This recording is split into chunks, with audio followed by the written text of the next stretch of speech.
So here we have Jill Hazelbaker. That's her. Take a good look at her. And don't let those pretty blue eyes fool you. Okay, she's the Senior Vice President of Marketing and Public Affairs. I never knew that.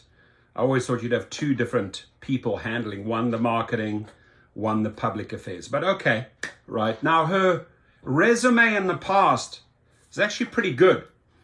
But Jill, I think you completely failed. You're an utter disaster at Uber, right? Because when I look at the public affairs, what the public sees out there on a daily basis, right? And that is just story after story, murder, carjackings, rapes, stabbings, shootings every day.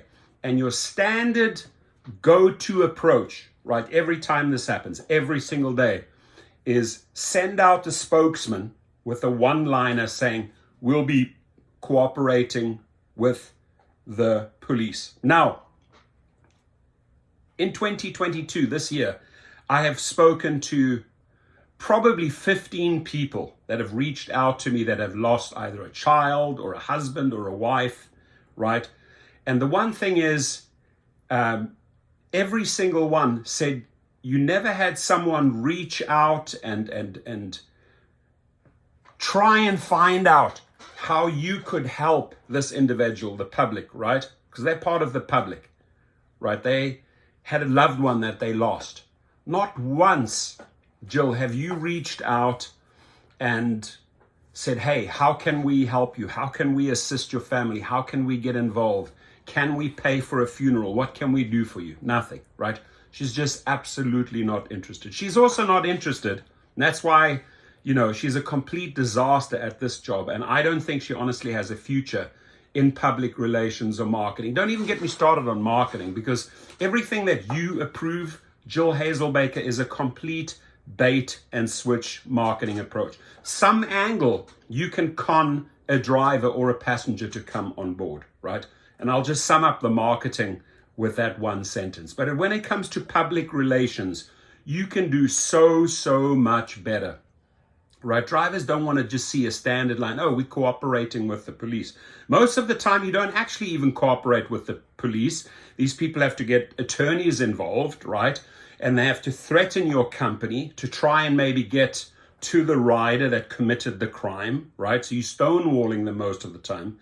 And you're not doing any damage control. It's you, Jill Hazelbaker, you seem to be okay that the number one issue, safety, every single day, right? Some disaster happening in the United States with Uber, right? Carjacking, murders, etc., or internationally, you seem to be okay with that, right?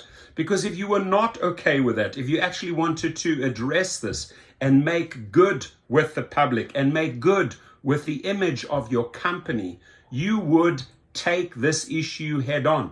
And you would put your foot down and insist and call for meetings with your CEO and the rest of the department and your engineers and say, hey, we need to invest $50 to $100 million and tighten up our safety standards so that these public relation disasters don't happen every 24 hours. And friends, subscribers of my channel, I really want you to push this out. Tweet this, you know, find her handle on Twitter, attach her, get the video out, get it out on Facebook, make your own videos, because she needs to go, right? She is an absolute disaster in that position and doesn't care a continental F-U-C-K what the public thinks about all the dangers that drivers and riders face. She doesn't seem to care. Because if she did care, she would take this head on and she would truly put her foot down with the rest of the executive trash department, right? And say, hang on, we have a major issue here daily, right? The public is seeing this every single day. The public is seeing these strikes and protests about the poor earnings, how we treat our drivers and how we don't keep them safe, how we fail to keep gig workers safe. So you tell me for 1 second, Jill, you are doing a phenomenal job. You ain't, right? You ain't. And I'm speaking the truth here, right? Probably what many other people working around you are too afraid to tell you, you need to go, you need to resign, right? Try, if you can find another job, good luck, right? But I think your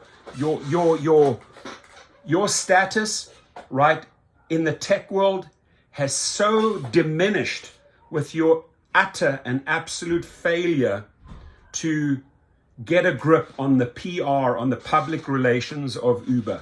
What the public sees daily, not only your poor stock price, but your pathetic performance, right? Your inability to keep gig workers safe, your inability to address these big issues, the inability to take on these strikes and protests, right? And say, oh no, it's not hurting us. This is the counterspin. It's not hurting us. It is, Jill. It's hurting you big time, because the bottom line is, if these stories run daily on the New York Times, Chicago Times, in the Miami Herald, in the Los Angeles Times, San Francisco Chronicle, you name it, worldwide, every single day, whether it's ABC TV, Fox, Telemundo, they're all reporting on your failures that you are not able to put out, right? There is fire after fire burning at Uber, and her standard approach is, we are cooperating, we are sorry about that. Show the people how sorry you are, right? Write them a check, right? Pay for their funeral. Do whatever it takes to better your public relations image, because it is an absolute failure and disaster. I'll let everybody chime in. Most important thing is, get her out there in the news, right? I do not want to see this character in 2023. We deserve so much better. And Dara, I mean, you call yourself the chief executive officer, right? You hire people like this. You cannot see that she does nothing, right, to better the public relations of your company. You can't see that. It's just a cozy little club of the same failures that have been with Uber year after year. There's no fresh meat. There's no people that understand people that want to work with people. It is all just weak individuals that bow to investors. You are so damn afraid to piss off your investors, right? And you will stampede and walk over your force of drivers, right, that bring in the money. So shame on you, group, for failing the drivers on every single level in 2022. I hope you pull up your socks and get your shit together in 2023. Circulate the stories, my friend.